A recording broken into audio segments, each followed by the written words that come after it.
आज खास मुलाकात में देखिए एक जैन मुनि की कहानी जिन्होंने अमेरिका की चमक दमक और 20 लाख के पैकेज वाली नौकरी छोड़कर महावीर का मार्ग अपनाया। जी हाँ, मध्य प्रदेश के विदिशा के इंजीनियर अंकुर जैन जो 7 वर्ष पहले मुनिश्री समंत सागर जी महाराज बन गए, जो अब युवाओं के लिए एक प्रेरणा स्रोत बने हुए हैं। कहते हैं मोक्ष का मार्ग भी अजब है। अगर मन में गुरु के प्रति विश्वास और मोक्ष मार्ग पर चलने का दृढ़ निश्चय आ जाए तो अमेरिका जैसे देश की चमक दमक, लाखों के पैकेज वाली नौकरी और गीत संगीत सुनने का शौक, लहरों पर तैरने की, स्केटिंग के साथ पहाड़ों के चढ़ने का शौक भी तुच्छ हो जाता है। 7 वर्ष पहले विदिशा के एक होनहार इंजीनियर के साथ भी कुछ यही हुआ। अपने माता पिता के इकलौते पुत्र ने सारी दुनिया की चमक दमक, धन दौलत और शान शौकत को ठुकरा कर दिगंबर भेष धारण कर लिया और चल पड़ा महावीर के बताए मोक्ष मार्ग पर। जी हाँ, विदिशा के इंजीनियर अंकुर जैन 7 वर्ष पहले बन गए श्री समंत सागर महाराज, जो अब युवाओं की तकदीर और तस्वीर बदल रहे हैं। नमस्कार, आप देख रहे हैं पीसीजी एक्सप्रेस और मैं आपके साथ हूँ राजू दुबे। खास मुलाकात में आज हम पहुँचे हैं एक जैन संत हैं जो वो एक बहुत बड़ी कंपनी में पहले उन्होंने नौकरी की। उसके बाद उन्हें लगा कि सारी ये संसार की मोह माया छोड़कर संत बन जाना चाहिए, तो बस और आए और अब वो युवाओं के लिए एक प्रेरणा स्रोत हैं। तो हम सीधे उनसे रूबरू कराते हैं आपको। साथियों ने पूछते हैं कि मेरा श्री इतनी बड़ी कंपनी में है नौकरी और उसके बाद अब युवाओं के लिए आप बहुत महत्वपूर्ण काम कर रहे हैं, युवाओं को एक नई दशा और दिशा दे रहे हैं। तो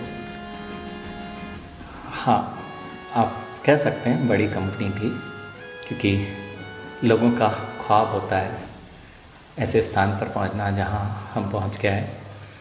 लेकिन वर्तमान में शायद उससे भी बड़े काम कर रहे हैं, क्योंकि बाहर के लिए काम नहीं कर रहे हैं, अब काम अंदर के लिए हो रहा है। और जो स्वयं में प्रकाशमान हो जाते हैं वे इस जगत को अपने आप प्रकाशित करने लगते हैं। और अध्यात्म और भगवान महावीर स्वामी की देशना वही है जो अंतरंग में प्रकाश ला देती है, जिससे कि युवा भी अपने आप खिंचे चले आते हैं। मैं किसी युवा को जोड़ने का प्रयास नहीं करता, मैं कभी युवाओं को जोड़ने का प्रयास नहीं करता। मैं जो भी बात करता हूँ अंतरंग से करता हूँ, युवाओं को अच्छी लग जाती है, इसलिए वे जुड़ जाते हैं। आज जैसे युवा हैं, अपना जो उनका वो अपने आप को अच्छे कपड़े पहनना, अच्छी गाड़ी से घूमना, अच्छी नौकरी करना, इसको अपना एक ओहदा स्टेटस समझते हैं। उस वहाँ से जहाँ सब कुछ था आपके पास, वहाँ से कैसे कि अब बस यहाँ से उस तरफ चलते हैं। हाँ, बहुत अच्छा है। सब कुछ होते हुए भी वो नहीं है लोगों के जीवन में जो चाहिए। सब कुछ किया जा रहा है आनंद के लिए, सब कुछ किया जा रहा है खुशी के लिए।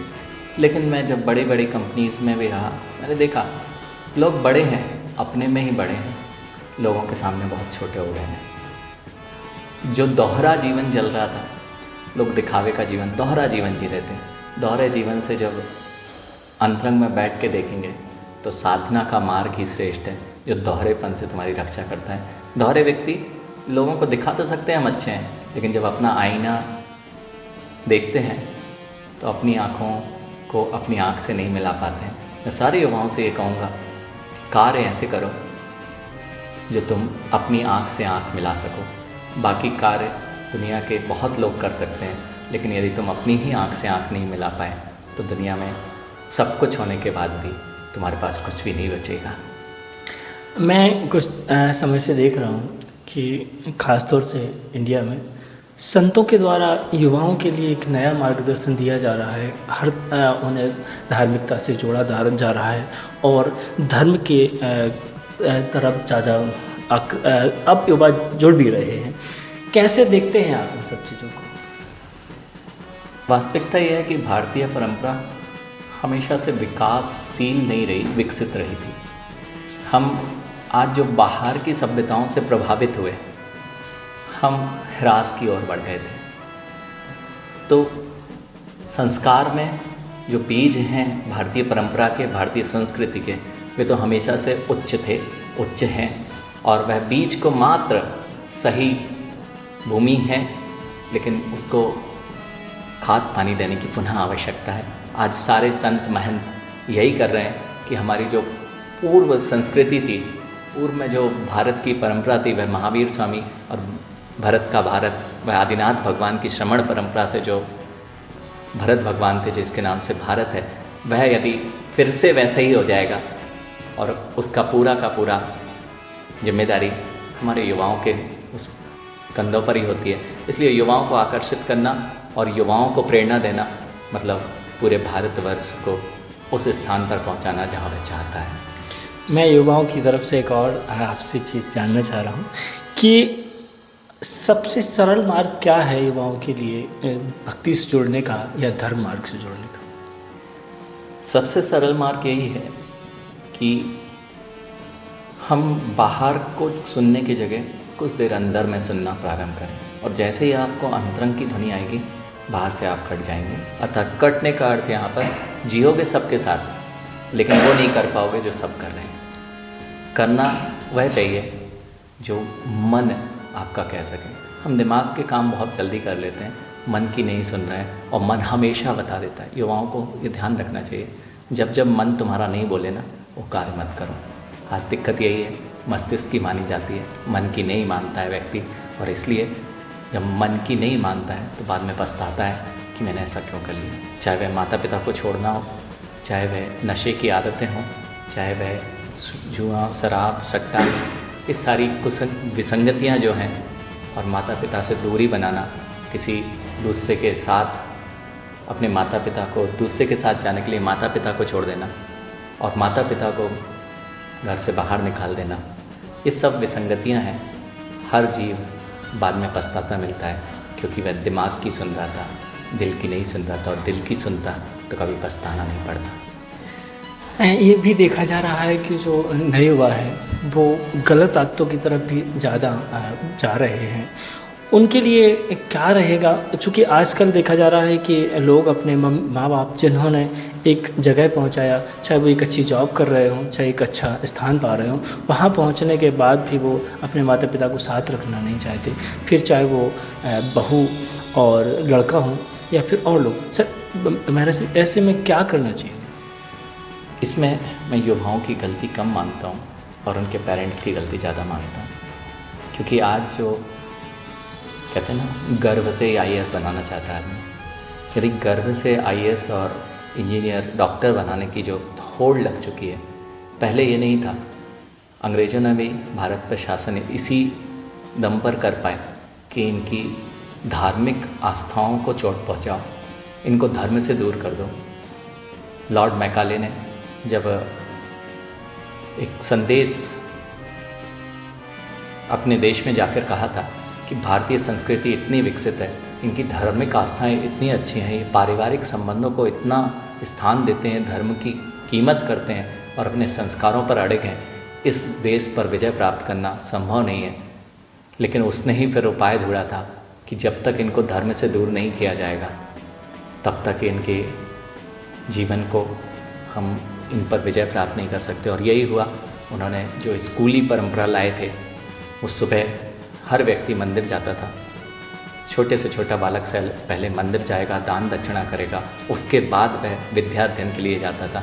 वह परंपरा जैसे ही तोड़ना प्रारंभ हुई, पहले विदेशियों ने तोड़ी, अब स्वयं के माता पिता कहते हैं उसे पढ़ने जाना है, मंदिर नहीं जाना है, पाठशालाओं में नहीं जाना है, संस्कार नहीं दिए जा रहे हैं। तो इसमें माता पिता ने कब समय दिया? आज सबसे बड़ी गलती है।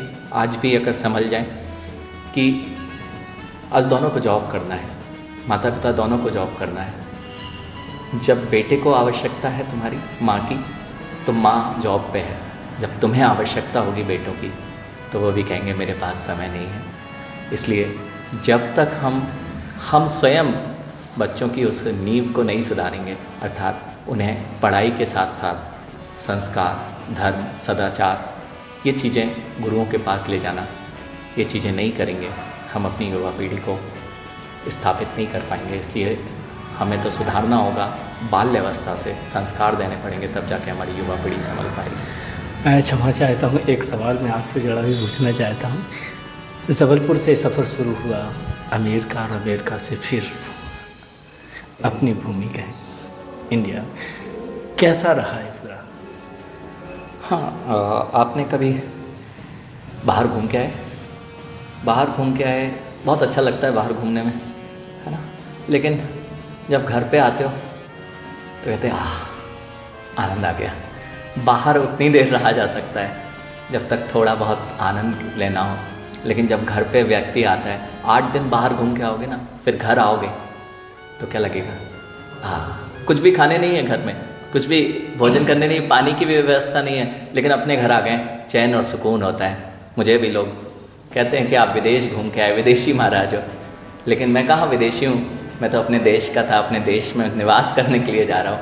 हम बाहर गए थे वैसी स्थिति में, अब बाहर नहीं जाते हैं, अब अंदर जाने का मार्ग है, इसलिए अंदर रहते हैं, इसलिए परम आनंद में रहते हैं। यही मार्ग अगर जीव को समझ में आ जाए, बाहर आनंद नहीं है, अंदर आनंद है, और वही अध्यात्म है, वही साधना है, वही भगवान महावीर स्वामी का संदेश है। अंतिम और एक सवाल कि युवाओं के लिए क्या आप एक संदेश देना चाहते हैं? क्या बदले वो अपने अंदर? युवाओं को पर से प्रभावित नहीं होना चाहिए। हमें जब भी किसी व्यक्ति की पहचान करनी हो तो उस व्यक्ति की पहचान करें जो मात्र दिखावा नहीं कर रहा है, वह जैसा है उसकी ओर अगर हम अग्रसित हों तो हम शायद ठगे नहीं जाएंगे। और युवाओं की जो दौड़ है नेताओं के प्रति या अभिनेताओं के प्रति, रील की दुनिया की ओर है, रियल दुनिया से दूर है। जो दिखाया जा रहा है रील्स में वह रियलिटी नहीं है, क्योंकि जितना कैमरे की फ्रेम में आता है। हाँ, मैं आपको एक एग्जांपल दूँ। आपने कभी फ़्लाइट में बैठे हों और उसमें एक छोटा सा फ्लावर की फ़ोटो, अमेरिका के नाम पर वो फ्लावर एक मैगज़ीन में छपा हुआ है, उसको देखने में बहुत अच्छा लगता है क्योंकि मैगज़ीन चमकती हुई मैगज़ीन है, इंग्लिश मैगज़ीन है, लेकिन उस फ्लावर को आप अमेरिका में ढूंढने जाओगे तो वो कहीं नाली के पास खिला मिलेगा। इससे अमेरिका की पहचान नहीं है। बस ये रील की दुनिया कुछ ऐसी ही है, जो जितना दिखाया जाता है उतने के पीछे हम पागल हो जाते हैं और ये भूल जाते हैं कि ये रियलिटी नहीं है, ये मात्र रील है। ये थी हमारे साथ जैन संत जिन्होंने बेबाकी से अपनी चीज़ें रखी, साथ ही उन्होंने कहा कि युवाओं के लिए रियल ज़िंदगी में जीना चाहिए और धर्म के प्रति उन्हें अपनी आस्था रखनी चाहिए और आस्तिक होना चाहिए। धन्यवाद।